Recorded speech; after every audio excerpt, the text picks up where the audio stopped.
Baik, selamat siang pemirsa. Saat ini sedang bersama saya Nisa Lestari, wartawan tribunsumsel.com. Nah, saat ini saya sedang berada di salah satu tempat pemanfaatan kelapa hasil sortasi ekspor ya.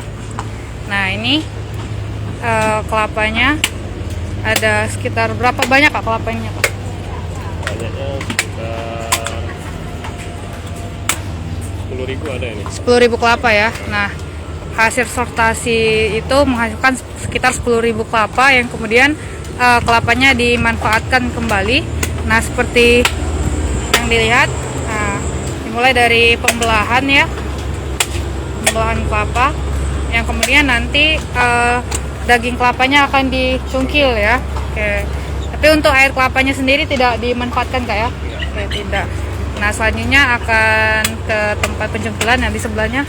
Tadi lihat ada proses pencukilan daging kelapanya. Nah, ini dapat dilihat ya, ini merupakan proses pencukilan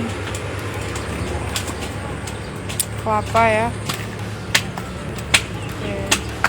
Nanti setelah proses pencukilan ini, daging kelapa dan batok kelapanya bakal dimanfaatkan lagi. Nah, itu dimanfaatkan menjadi apa saja Kak kira-kira? Daging kelapa sama batoknya Kak? Kalau daging kelapa nanti bisa dibikin minyak ini kan minyak Kelapa ya. kelapa, ya.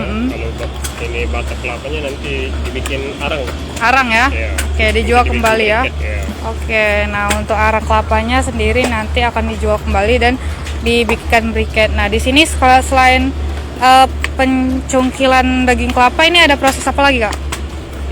Sudah itu aja ya. Oke. Nah, pemirsa, dapat dilihat di sini sebagian besar pegawai itu adalah ibu-ibu ya. Oke, ibu-ibu di daerah sekitar sini ya Kak ya. Oke, nah ini merupakan pemanfaatan tempat kerja ya, dimana ya ibunya dada-dada. Nah, di sini banyak sekali. Dalam sehari itu bisa berapa banyak Kak yang dicongkel gitu? Tergantung pekerjanya, kalau lagi banyak itu bisa mencapai 3 ton.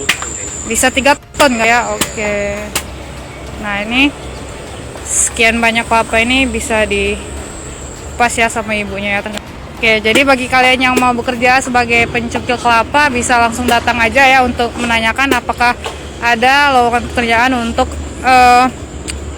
pencungkil batok kelapa ya, daging kelapa. Nah, boleh Kak dari situ Kak, biar kita lihat Kak di situ Kak.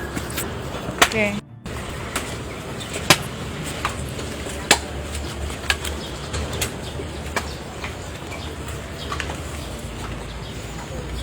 Nah, ini jadi sudah bisa dilihat ya. Ini daging kelapa yang sudah dicungkil. Ini ada proses penggilingan daging kelapa juga Kak? Ya, ini untuk apa? Untuk parutan ke pagi sore kan. Pagi sore. Oh, jadi bagi pemirsa yang mau memesan kelapa diparut itu bisa juga di sini Kak ya. Nah, jadi bagi kalian yang mau pesan kelapa dan diparut untuk dijadikan bahan masakan itu juga bisa di sini gitu, bisa. Nah, kalau misalnya untuk bahan masakan gitu berapa Kak harganya diparut Kak? Harga kalau kami 8.500 parutan. Per kilo ya. Nah, jadi bagi kalian yang mau parut kelapa per kilonya itu 8.500 aja. Nah, ini ada mesinnya sama kelapanya ya pemirsa. Jangan lupa subscribe, share, komen, dan like ya.